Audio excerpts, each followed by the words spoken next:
Good afternoon. Greetings.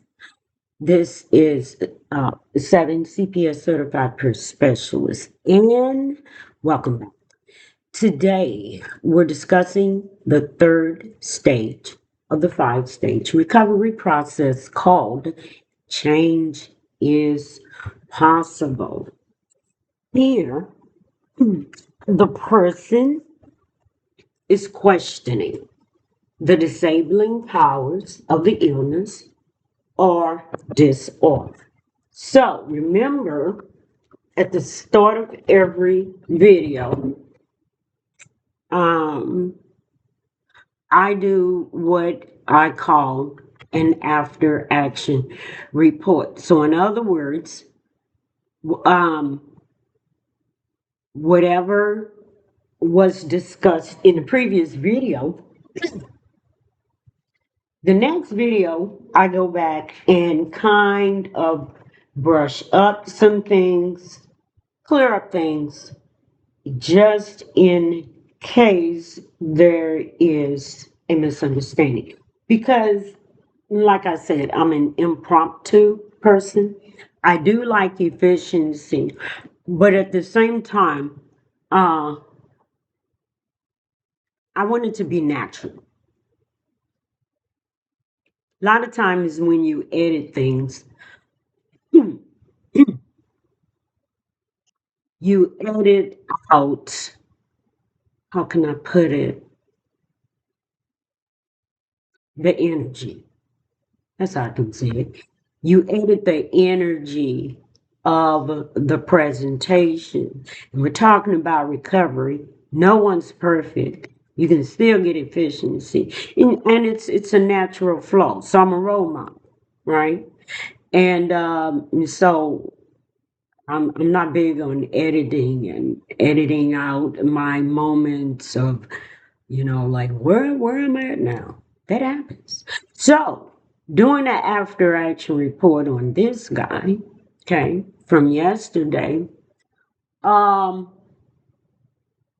I wanted to clear up some things, terms, because I spoke on diagnosis versus undiagnosis.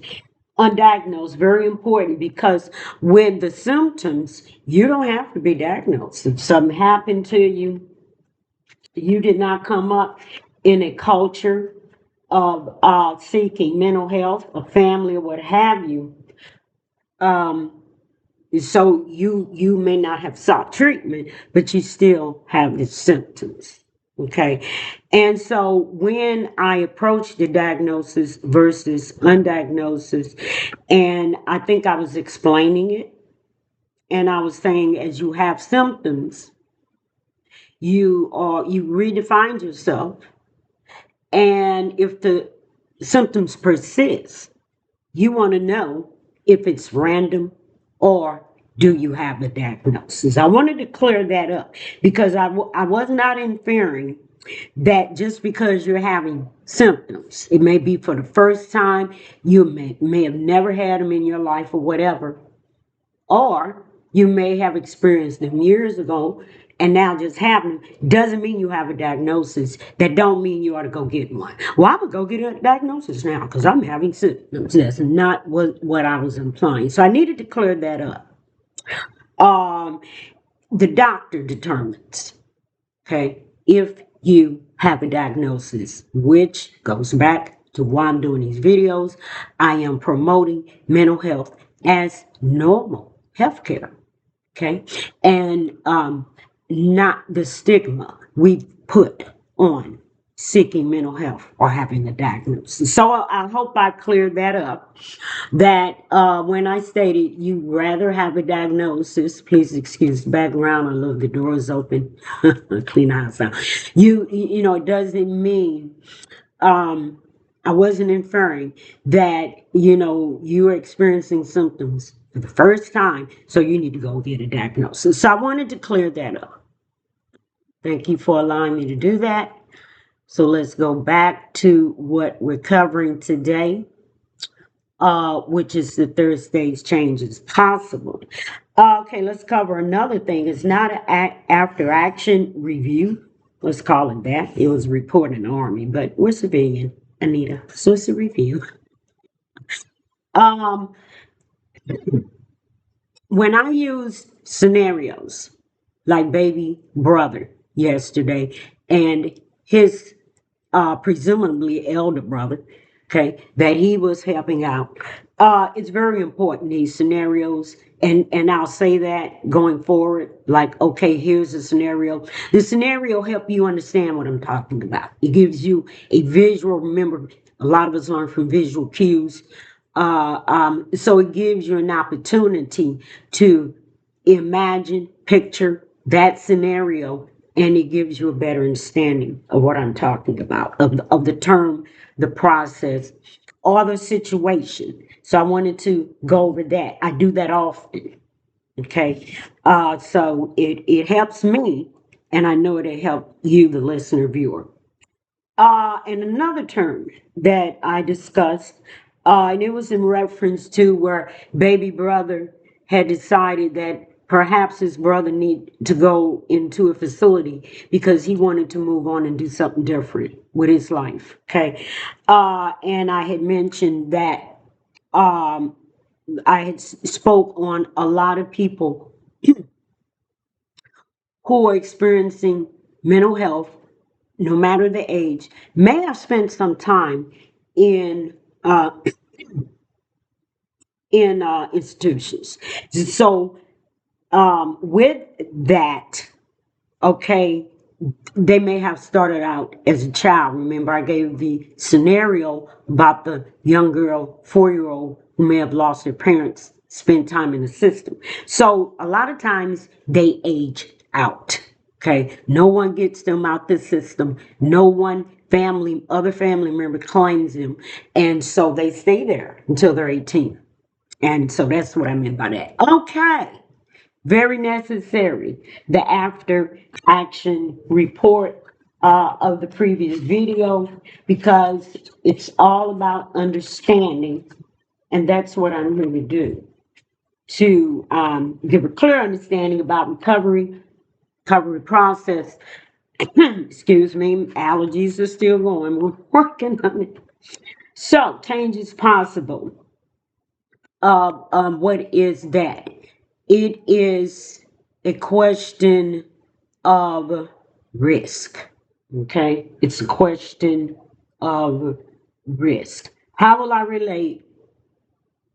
Get back there. How will I relate to the need to risk if I am going to change? Internally, the person is afraid of a return to symptoms and feels safe where they are. So remember the scenario about baby brother and his brother he's taking care of, who lives in the basement. Okay. Uh, internally, um, they're afraid. He's afraid. Okay, of various things, not able to maintain the housing. Okay. Um, and externally, others tell the person that they finally have symptoms, stabilized, don't rock the boat. So that would be probably his friends who, comes and see him in the basement and they may spend time drinking or whatever. They may be like, man, you got it good. Shoot, what you gonna get an apartment for, man? You know, oh my God, okay, I thought of somebody was lawn doing the grass. Um, maybe, you should try to convince him to stay here or whatever. But yeah, change is possible. Others may tell that person they finally have symptoms stabilized, don't rock the boat. In the case of baby brother, he may say, man, you're doing good. I just told you you can't go with me. Okay. Um, various reasons. See, he's wanting to nurture this new relationship, and he don't want to take his brother.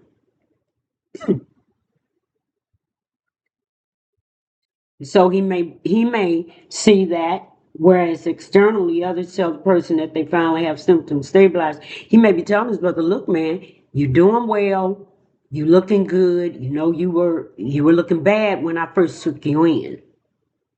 Okay, and these people are going to help you do that." So his brother could take that approach. Like I said, life for each individual is different. So even though these are techniques, you see how my scenarios show you how things can go in different directions for each individual person. So moving on, um, the question of risk. Okay, let's look at that. We're still talking about change is possible, and we're going to get to the picture. Okay. I started off the other ones kind of sort of with the picture, but here we're gonna. I want you to look at that. Change is possible. Risk. Question of risk. When I sense that there is something I can do that may help me improve the quality of my life, how am I going to relate to the risk that might be involved in making that change? So for baby brother's elder brother, let's give elder brother a name. His name is Sam. Okay. So for Sam, okay, to be able to move on, he is going to have to answer the question. Okay, when I sense that there's something I can do, maybe he's getting a spark while baby brother is talking to him, expressing to him, "Look, man, I'm ready to move on. I always wanted to live in Atlanta." Hmm. Sam is concerned about the risk of this new place. See, it may be a matter of his pride. I don't want to go live in an institution. That's not like living. You family, man. How can you do that? You know I can't afford today's um, um, apartment or rent prices. And we're talking about programs. We're talking about Section 8 apartments, senior. We don't know how old Sam is. We can put him anywhere from 50 to 65. There's a lot of people in my community in that situation. I encountered them when I was working for the healthcare organization here. I got to get on the wait list, man. So Sam is concerned about how is he going to relate to the risk that are involved in making a change. So change is possible is the time when a person has accepted or registered them or resigned, I'm sorry, themselves to a life without the possibility of change. They see their life as limited in ways that may not necessarily be the result of behavioral health, and they believe that there is nothing they can do about it. They may have been stuck in the behavioral health system for years. Something happens that causes them to see that their life can be more than they thought it could be.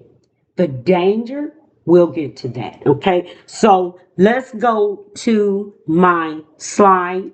We've covered the background about this stage and what's written.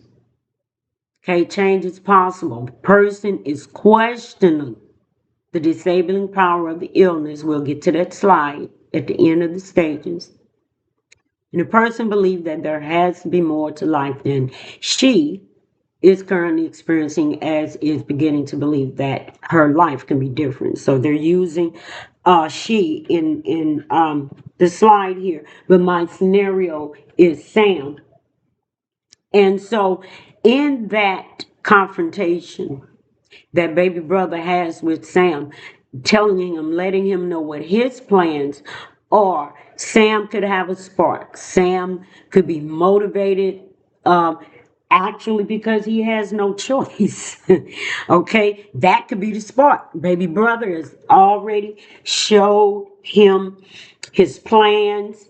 Perhaps baby brother got a date that he is going to end his lease there at the apartment, or if it's their parents' home or something, baby brother is like, "You can't keep this up, and I'm not going to let you stay here." and we lose mom and daddy's home, our childhood home, and then I'm managing. I got to come here, and they know. Baby brother know the limitations of his brother Sam, his older brother Sam, who has a disability. Or yeah. So Sam is diagnosed. I told you about the undiagnosed. So Sam is diagnosed. He has a disability, get 900. I have to remember how I place these scenarios. So that's the spark. Okay. It's been 2 days since baby brother has approached him. And so now he has no choice. He's like, okay, this might not be bad. I don't know about that institution. So now Sam actually is seeking subsidized housing. See? And the if we want to judge him, we may say he could have been doing that, but we can't. We can't. Okay. Everyone is individual, and in behavioral health care, I was trained how to understand the space where that person is at, and don't come with any judgment. And so that's what we have here. Sam, since being approached, now believes that, okay, there has to be more to life than what I'm currently experiencing, because I have no choice, man. He's telling his friends now. I'm gonna do this thing, man. I can do it. I can, it may have always been in him. Because I didn't set up any background how he got there. We can, we'll leave that with you all. But he may have been on his own in an apartment before and lost it because of the symptoms, and the functioning and what have you. So what's the danger at change is possible? Sam, like, okay, I'm gonna do this. What's the danger? Is that the person would be afraid, to or discouraged from taking the necessary risk and remain in the life is limited stage. So Sam, who probably already doesn't have a routine. Let me move back from the speaker. That's when I listen. It gets loud. People probably like, I'll get a mic in the future. But anyway, he probably already don't have a routine. Okay, maybe getting up, turning on the TV, fixing breakfast, whatever. Okay, going out in the backyard. Now he's afraid of taking the necessary risk. So a girlfriend of his, a girl he know who comes down and drink with him, she helped him fill out applications for various agencies. Okay, but that he did it. He ain't called her back. She ain't got in contact with him. Okay, she's someone that hang out with him. So baby brother want to know. So what's up, man? It's been 6 months. This lease is up in a year. I gave you a year. So he don't have a routine. And a part of that, I'm not making excuses, is he's afraid. It's easier to just forget about it, and as you hear people say common term, don't trip off of it. Okay? Or there could be other factors why they are discouraged from taking the necessary risks. Now they gotta get a bank. No, wait a minute. Yeah. Let's make this scenario. The money was going into an account, but let's say it was controlled by baby brother, because I know a lot of people have guardians. I learned that when I was working. And so the guardian can have a lot of control of that. So we're just going to say that now Sam has to monitor it. Okay. He got to monitor what's in that account, because most benefits, a lot of them dealing with SSDI, do go on a card. Okay. Or can go into a bank account or whatever. I think they have options there, because I know United Health has like a card where they can spend up to 200 on groceries. So those things are available. But see, now Sam got to do that. Baby brother may have been doing that at first, buying groceries. Now he has to. So a lot of different things are coming in there that um, are presenting themselves as challenges in the mind of sin. Okay, so that's the danger. That's the danger. So, what's my role? What's the peer support role? Is to assist them see that they are not so limited by the illness. And in order to move on, they will need to take some risks. Okay? Because the danger is that when they see that they will need to take some risks and move out of their comfort zone, they begin to question their ability to do this. Okay, man, big brother been buying the groceries. I don't know. I go up there and get something, or he likes to cook. So yeah, it's a lot of things that now Sam is going to have to do. But in programs that I've experienced here in St. Louis, these programs are structured and they cover that area. They covered household chores. They cover finances. They cover different areas that we encounter naturally as humans running our household as Americans. And they help them with that so that they can see you're not limited. You've just not established a routine because of your symptoms. Okay. You became comfortable in life is limited.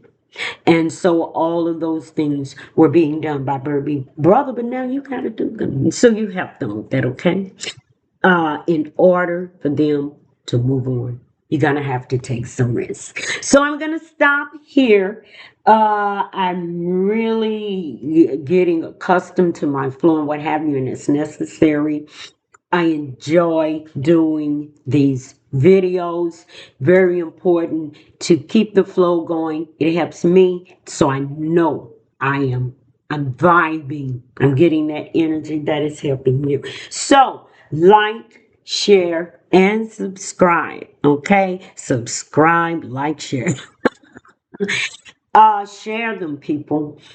I'm very focused on sanitizing hot button issues, words that we're dealing with. Very important in recovery and relaying techniques. So thank you for engaging this video. I love you. Everyone, gather with your families and stay close. God bless you. Stay safe out there. Goodbye.